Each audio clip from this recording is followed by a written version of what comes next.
প্রথমত ক্ষমা চাইবো, তো দেরি হতে আমি কিন্তু 1.5 ঘন্টা আগে বাসা থেকে বের হয়েছি, 10:50-এর মধ্যে আসার কথা।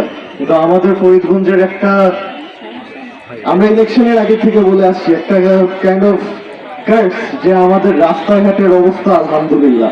আমি আশা করি আমরা এগুলোতে কাজ করার জন্য, বাবা প্রথমে বলতে নির্বাচিত হলে রাস্তাঘাটের উপরে কাজ করবে, তো ইনশাল্লাহ আমরা আগামী 1-2 বছরে যতটুকু পারি প্রথমেই আমরা রাস্তাঘাটের কাজ করার চেষ্টা করতেছি। তো রাস্তাঘাটগুলো, আমি নিজে রাস্তাঘাটের কারণে এদিকে প্রায় 40 মিনিট নষ্ট হয়েছে রাস্তাঘাটের কারণে, তাই আপনাদের কাছে প্রথম ক্ষমা চাইলাম এটা।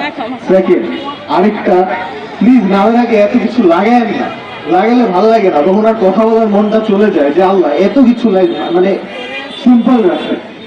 আর অনেক কষ্ট হলো আপনাদের, রোজা রমজানের দিন প্রায় শেষের দিকে চলে আসলো, ঈদের জন্য এখনো শুভেচ্ছা জানাইতে পারছি কিনা ওটা অন্য কোনো দিন জানাবো।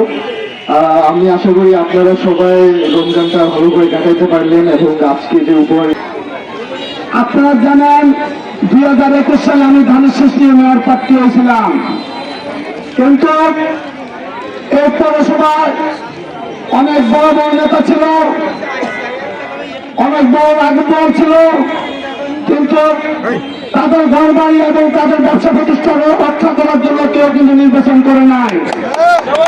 কেউ কিন্তু দাঁড়িয়ে আসে না যে আমি দলের ধানের শেষ নিয়ে নির্বাচন করবো, ভয়ের কারণে কিন্তু আসে নাই। তখন একমাত্র আমি নবসন পদরে আলাদা মেহমান সাহেবের নির্দেশনার আমি ধানের শেষ নিয়ে মেয়র প্রার্থী হয়েছিলাম।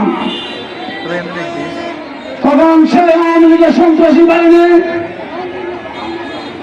আমার উপর হামলা করেছে, আমার বাড়িতে হামলা করে আমার বাড়ি ভেঙে আমার মার গায়ে হাত দিয়েছে, এবং আমার আমার ব্যবসা বাণিজ্য হামলা করেছে। আমি আপনাদেরকে ছেড়ে চলে যাই নাই।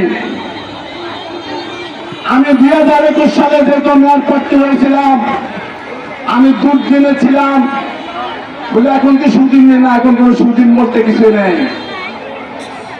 জনপ্রতিনিধি কি জনসেবা করবে নাকি? জনপ্রতিনিধি জনসেবা করবে, এমন জনপ্রতিনিধি বানাবেন যাতে জনগণকে ছেড়ে সে পালিয়ে না যায়, জনগণের পাশে থাকবে, জনগণ জনপ্রতিনিধিকে পাহারা দিয়ে রাখবে। তাই আমি যত দুর্দিনে ছিলাম, আমি আপনাদের দোয়ায়, আপনারা যদি চান, আপনারা যদি আমাকে অনুমতি দেন, আমি কি আগামী দিনে মেয়র প্রার্থী হবো কিনা? আপনারা কি বলেন?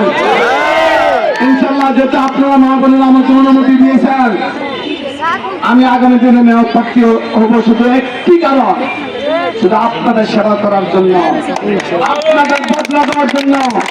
জনপ্রতিনিধি হলো কি মানুষের সেবক, আপনাদের বদলা দেব, আপনাদের কর্মচারী হিসেবে আমি কাজ করবো। বিগত পৌরসভা 25টি বছর হয়েছে, পৌরসভার বয়স 25 বছর, কিন্তু কোন জনপ্রতিনিধি আপনাদের উন্নয়নমূলক কাজ কিন্তু ঠিক মতন করে নাই।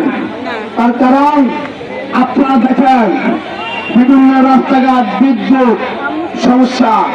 আমি আপনাদের কাছে কথা দিলাম, এই ফরিদগঞ্জ পৌরসভার বিদ্যুৎ লাইনটি আলাদা করা হবে, যাতে 24 ঘন্টায় পল্লী বিদ্যুতের এই জিনিসকে একটি কথাই বলবো যে পৌরসভা 24 ঘন্টা আপনি বিদ্যুৎ রাখতে হবে।